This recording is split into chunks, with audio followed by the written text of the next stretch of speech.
Saviez-vous que sous le sol de Notre-Dame se trouvaient des centaines de sépultures ?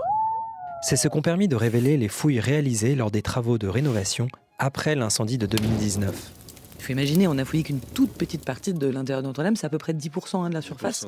Et sur ces 10%, on a mis au jour à peu près une centaine de sépultures. Sur ces 100 sépultures-là, il y a une très forte réutilisation. C'est-à-dire que comme les fosses, elles sont marquées, ils réouvrent la fosse, ils vident les ossements et ils réinstallent quelqu'un d'autre et puis ils referment et ainsi de suite pendant des siècles. Donc il y a eu beaucoup d'inhumations dans Notre-Dame. Ces fouilles ont servi à protéger le patrimoine qui aurait pu être endommagé par les travaux de rénovation. C'est ce qu'on appelle l'archéologie préventive. Et ça nous permet d'en savoir un peu plus sur l'identité des personnes enterrées. La majeure partie des personnes inhumées dans Notre-Dame, c'est les personnes du clergé, c'est les chanoines.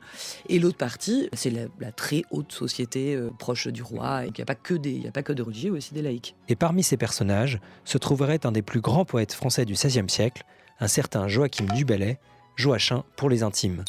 Une information à prendre au conditionnel, car nous ne disposons que d'un faisceau d'indices. Premièrement, il y avait son âge.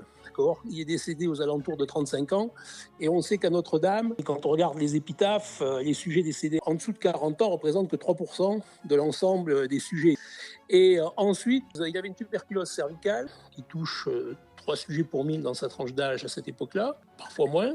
Donc, si on a un faisceau d'arguments qui nous permet d'envisager sérieusement Joachim du Bellay. Si vous voulez en savoir plus sur les trésors archéologiques découverts sous Notre-Dame, vous pouvez écouter cet épisode de la science CQFD.